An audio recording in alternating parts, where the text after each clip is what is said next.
Ang atong tema karong adlaw, sub-theme, in relation sa atong main theme nga nag-ingon Santiago Apostol, giya sa pagpaminaw alang sa kahiusahan sa simbahan.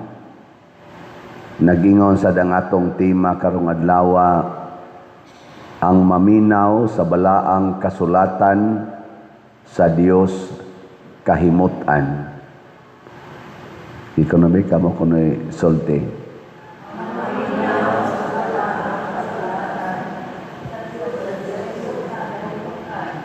Kadtong nakalahos og sulti, gikahimutan namos Ginoo. Kadtong way na sulti, pasabot wa mo muklarog paminaw. Sa unang pagbasa, gikiha sa Ginoo ang Israel. Nganong gikiha niya?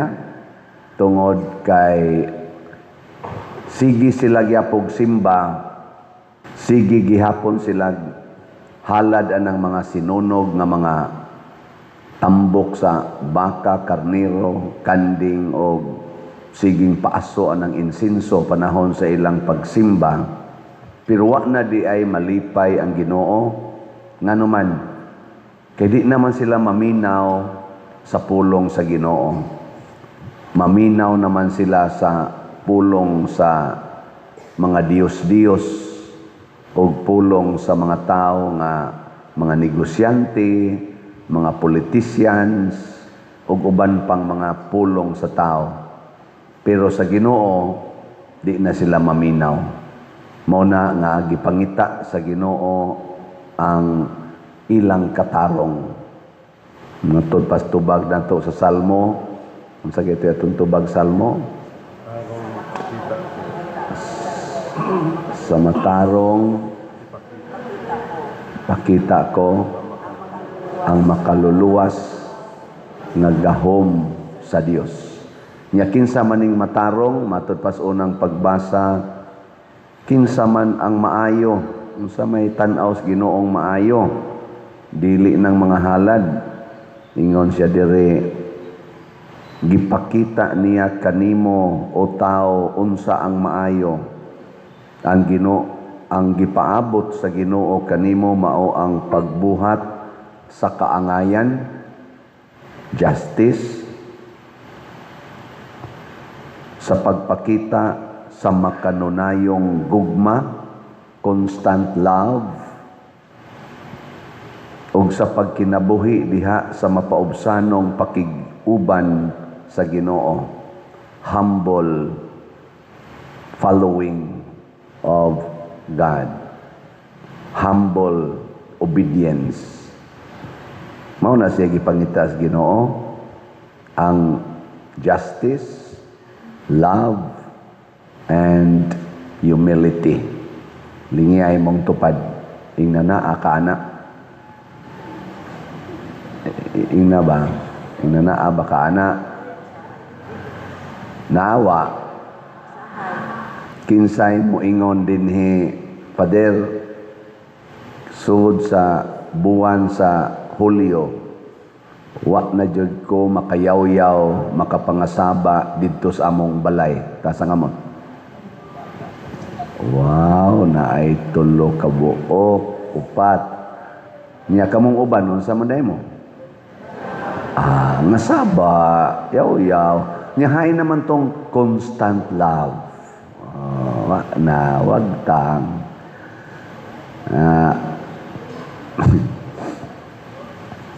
Lisod dali kay tang malimot. Mo nang gipahinumduman sa Ginoo, hinumdumi nga ako'y nagkuha kaninyo sa Ehipto. Ako ang nagluwas kaninyo sa kaulipnan. Ako'y nagpadala kang Moises, kang Aaron, kang Miriam. Mo pinumduman ta ba? Unsa sa kay pahinumdum sa Ginoo sa ato mga politicians, hinumdumi nga ako'y nagpadaog nimo sa eleksyon. Di ba? Ako'y naghatag nimo partner sa unit team pamuato. Aron mahimo mong humot sa mga tao. Kay guwap atong unit team, Maglisod gyud kag daog. Unya sige mog simbas una, then mog offer dito sa mga simbahan. Ako'y naghatag ninyo og mga pari para mumisa. Mga obispo pa inyong, kardinal pa inyong ipang-imbitar niya, post dayon social media. Ano na, gamiton mo dayon ang tanang sektor. Ako'y nag-encourage sa mga pobring mga Pilipino para mubutar ninyo. Nya karon inyo lang ipabanla sa baha, inyo lang kawatan sa ilang budget unta para sa PhilHealth.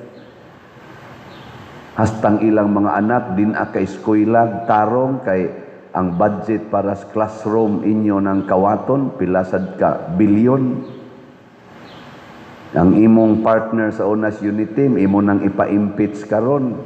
Ang nagpalubong sa imong papa dito sa libingan ng bayani human sa pila ka dekada nga wa gyud ikalubong, karon imo nang ipapriso dito ni anang ICC nga wa gani tahura sa Amerika, wa gani tahura sa Russia, wa tahura sa daghang mga dagkong nasod nga korte gisaway maayo, gani gi-persecute na karon. Unya ikaw hinuon nga leader sa Pilipinas, porting salig diha, imo na sang ipadakop si Bato de la Rosa anang ICC, hasta na sad si Bongo, imo na sang ipadakop. Nga sa una, maunay nagsuporta nimo mga tawhana, kay nakigi-unite kas mga Duterte, mga inana tingali ba? Sige, ari na sa tas atong lokal, ako'y nag-order nimo pagkapari, nya mohunong kag baligya og raffle ticket, padayon diha. Itaw mo aksyon na biyata kog hunong kapoy baligya ning kana ba mag-expect ba nga daghan bitaw mo palit niya gamay ra bitaw makakapoy no makakapoy pero ingnom sa kus Ginoo ay uwaw-uwaw diha pamaligya adlok ka dang baligya na baligya lang yun siging bitbitan ng akong ikubag na buling na naman ng sugod siging bitbitan ng ikubag, daan ng ticket. Daghan pag ukitag atong halin 46,225 pero pakpakan nato niabot na tag 46. Pero ang atong gibaligya 250,000 ka tickets, wa pagay mahurot ang 50,000. So naapay 204 more or less 204,000 nga pamahalin niya. Karon na ning Sabado 5 na lang ka adlaw mahurot pa ka ng 204,000 zaman di na pero mahurot ba yan na kung doon na gitay pagsunod sa Ginoo kung mahimot ang sana makiangayon mahimot ang mahigugmaon o sa itong usa mapaubsanon. Kana bang kamaotang maminaw sa pulong sa Ginoo. Tanawa diri sa atong ebanghelyo. Nasuko ang Ginoo kay nangayo silag milagro. Yung Ginoo di kumuhatag ninyo milagro. Katod ang iyang pag-ayo sa mga masakiton, katong pagpabuhi niya sa minatay, katong pag mga bungol makabati, mga bakol makalakaw, katong pagpapahawa niya giyawa. Para di es Ginoo, para ni Hesus, dili to milagro mga igsoon. Kita mo tan-aw na milagro, pero di to milagro. Unsa man to? Ordinary power of the Son of God. Ordinaryong gahom, normal nga gahom sa anak sa Dios. Ingay mong tupad, ing anak ka sa Dios. Ing anak ka sa Dios. Kinsa ninyo dinhi ang mo-claim nga ako, Father, anak ko sa Dios. Tasa ka mo. Ang di mo isa, anak si Yawa. Sige na. Anak sa Dios. O, kitang tanan nga ni Isa sa kamot na atay normal power. Isipari, propeta, ug hari. Kana, namatod pang San Pablo sa iyang mga sulat, kadtong espiritu nga nagbanhaw ni Hesus ug nagpalingkod niya karon sa tuo sa Amahan, maura sadtong espirituha ang ania kanato nga nagsunod sa atong Amahan. Pasabot kadtong gahuma nga naghatag niya atong iyang tanang gibuhat na asad na nato. Mao bitaw si Santiago Apostol nakahimo sa nigdaghan kaayong mga healing, papahawa sa mga yawa. Ang mga apostoles, hasta sila si San Roque, nakahimo ni ana. Antod gani Bishop Chupilo Kamomot, wa pa mo na ma-declare nga santo. Daghan kay mga healing claims nga healing, although inig-verify lang sa atong technical nga side sa mga theologians, sa mga medical people, dili kapasar ang mao mga claim, pero gi-claim ginas mga tao. Kadto lang ko nung nilabang sila mo, isa man taga-testimonya ato. Naabay ngadto sila bukid ko no ba nya mulabang sila atong sapa. Niya nay mga bungas bayabas, mao ting ito, maginanang istorya. Bungas bayabas, ang mga katikista nga kuyog niya ug uban pang ni kuyog padung to sa kapilya, manguha ta sila sa bayabas niya kay mga putot pa mang uban kanang pa mahinog ba.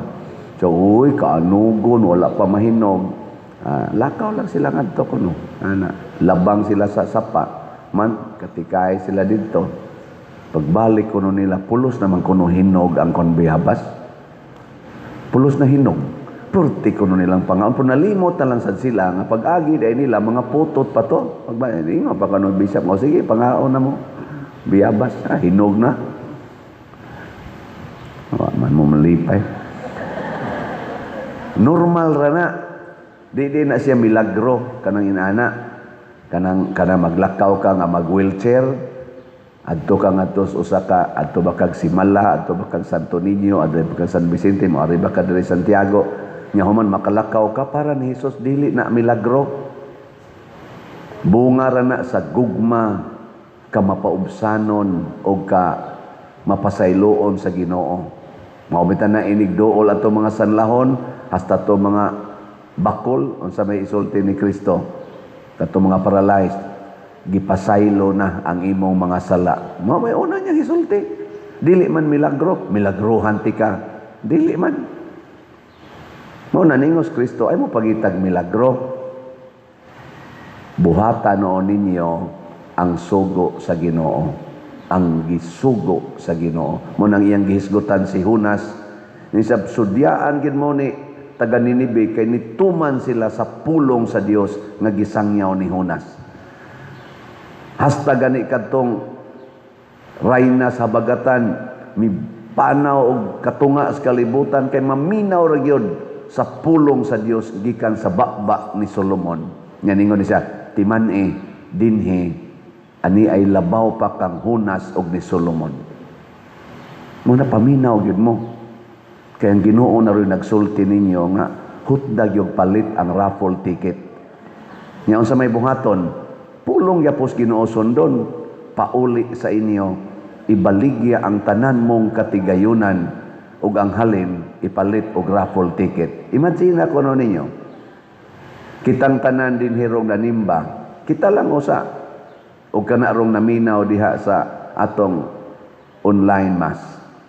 Ibaligya lang kuno ninyo tanan yung refrigerator, TV, sakyanan. Ailan ng cellphone kay mo communicate pa man mo. Kanang laptop pwede ra nag-ibaligya. No, kana lang usang upat. Unsa to? TV, refrigerator, sakyanan o laptop. Nya ang halin ipalit og raffle ticket. Ikaugma or sunod karong Sabado unsa kay mahitabo? Mahurot dili. Hurutoy niya ipakapin nato ikalima. Tanan ninyong savings nga kwarta karon. Binli lang og 1,000 pesos. Tanan ninyong savings nga kwarta karon, binli lang og 1,000 pesos. Withdraw tanan nya ipalit dayon og raffle ticket. Unsa mahitabo? Hurot. Pero nganong dili man na nato buhaton kay di ta maminaw sa pulong sa Ginoo. Ang pulong sa tao nga maogi mag-ingon, ayaw, ka nang sakyanan nimo, makaluwas biya na nimo, din ka maglakaw, kanang imong rape, may biya na kay dili mapanos ang imong mga gipalit, ang kanang imong kanang TV, may biya la sana matanaw-tanaw ka kita kadagko ba nindot man natanaw dagko ang naong tao. Pero nana kay cellphone na diha ang TV, di ba? Ana man diha. Ang tanaw jud kanang dako, baligya lang na. Nya dayon moingon sa dayon sila nga ayaw ka nang imong savings for your future baya na, for your future. Sa to ang Ginoo na dili na din nimo future, ang simbahan dili na to secure your future, ang imo na din savings. Mo na gisaway ni Hesus pagkadautan. Unya ini kasakit nimo, hurot na imong savings, siging dialysis, siging chemo, paupiraan ng kasing-kasing, tindagkuab, paupiraan ng mga tumors, o nahurot na imong savings, nakautang pag yung mga 200 ngadtos 1 million, unya mo ari din kaspari, magsuwat dayon ka pa dir, tabangi ko, hapit na mo 1 million ang akong bayronon, ako pila kay gipalit raffle ticket ani ay. Maningil dayon dire, baka kapalit raffle ticket.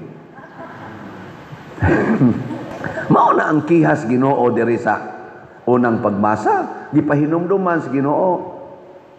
Muduo la mo nako kung magkalisod na may na gani mo, wa gyud mo ipagpaminaw sa akong pulong. Mao na niingon ta ang maminaw sa balaang sa to. Limot man ang kwato.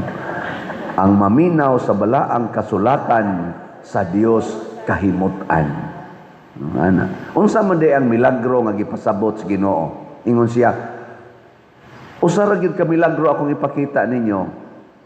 Ang milagro nga nahitabo ni Jonas, nga si Jonas or Jonas didto sa tiyan sa isda tulo ka adlaw, tulo ka gabi. Siya sad kuno didto sa ilawom sa yuta tulo sad ka adlaw ug tulo ka gabi. Nya human mabanhaw siya. Ang milagro gid ang tinuod kana dayang mabanhaw ta. Gikas kamatayon mabanhaw ta. Mao nay milagro. Kanang pag-ayog masakiton normal ra na. Tubtang usang adlaw dunay ni ari diri ta kompostila kuno to siya. Gibagat ko diag lakaw-lakaw ko. Pader, mura manig nagmilagro atong simbahan. Nako nga naman siya. Pila pa lang ka dinhi ka. Tuig na ko, wapay tuig ko, kanang buwan pa, karon pang August 5, kumot, kana, pila ka buwan, kaning nahitabo pa din, wa ko kakitaan ni sa sukad ko din na tao, Nako, mura mo kag nagmilagro, akong nahuna, may lang kang sulti, palit baka kag raffle ticket ka, sigil kag dayag diya. Normal rani, nga nahitabo sa mga taong makiangayon, ano bang kamaong mo angay-angay sa imong grasya? Kani ako ning ihatag simbahan. Ug kitang tanan, ang ako lang follower sa social media, abot ko nagpila na ron sa YouTube lang daan, 297,000. Unya kita dinhi, ibutang to, i-minus lang sa nato ni dinhi. Kana lang 297,000 nga follower nako sa YouTube.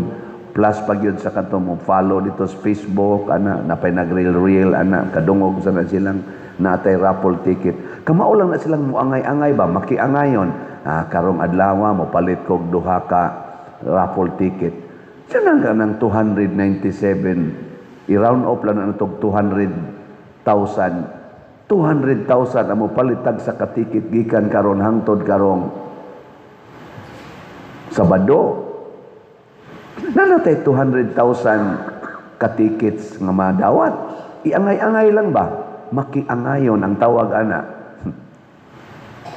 Awa mo kakwan? Feel? Angay-angaya ba?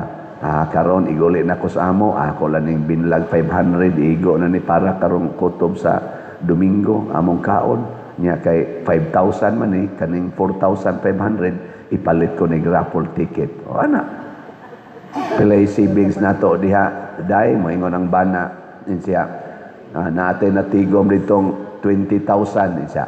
Binli lang ng 2,000 day kay ang sobra atong ipalit og raffle ticket, nayabag ka diya sa, ay, so, simbahan na good na, palit na sa kag 18,000 nga, kana ganing ticket gikan karon hangtod Biyernes, nya ang usa sa dito, mangutana, musta man ang ato diyang tindahan, pila may halin karon, halinan ta diri og mga 5,000, sa binli lang nag 500, kaya kahalin naman sa taugma, nya kanang 4-5, ato nang ipalit og raffle ticket, ana ba? Yang usay sa duha man ikabuk atong sakyanan SUV pagyod. Iko ana dito baligya ng usa nya bilin lang ng usa. Hay man to baligya ni kaning Mercedes-Benz o kaning ni ang Fortuner. Kana lang Fortuner, Mercedes-Benz ligon-ligo na. Ana ligya. Ikahalin imo dayong ipalit og raffle ticket. Ing kadugay man sana mahalin pa dir. Aw imo na lang i-loan daan para halin. Na may financing, pila ra may pag-uan nimo, ihatag nimo sa financing, nya human imo dayong kuaon ang iyang proceeds, sila na mo baligya ato, pananglitan dawato na nilag, ka pila may dawat anas financing, may wala kuan na lang na 300,000 nya ibaligya na namo 700,000. So sige, diha na ninyo. Nya ang 300,000 ihatag kay dadon day na nako simbahan karon, ako ipalit og raffle ticket. Unya, ug mo na buhaton natong tanan.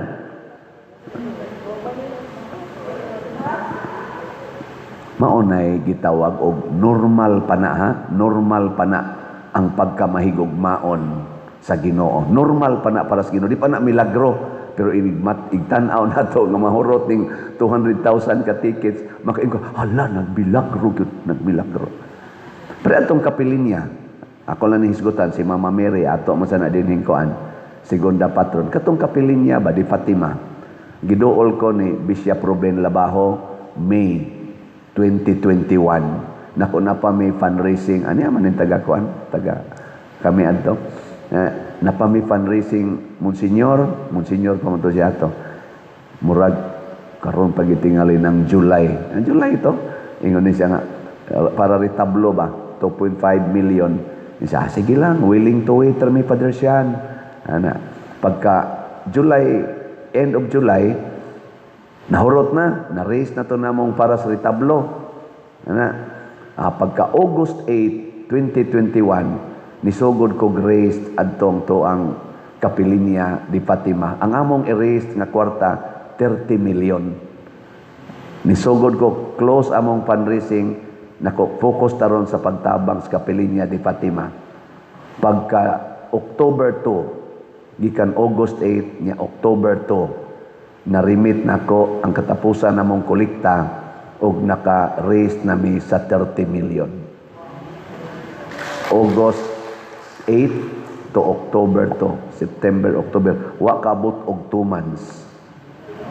Nya pag konsekrasyon na sad, konsekrasyon April 4, 2022, giingnan na sa kong Monsignor Ruben, pagka January 13, Padre Sian, ikaw gyapoy mag-raise sa 10 million nga budget ha? Nako, uy ato sa tong kwentahon tong 30 million aka ng Monsignor, ang nahuroton, ayaw na to, para mo to construction, kani para na sa ni konsekrasyon. Namo to nga, nisugod na sa mig January 19, 2022, pagka March 13, na-raise na sa namo ang 10 million para sa consecration. Kutob sa nipakpak, musunod ta sa akong gisulti ha. Sige na.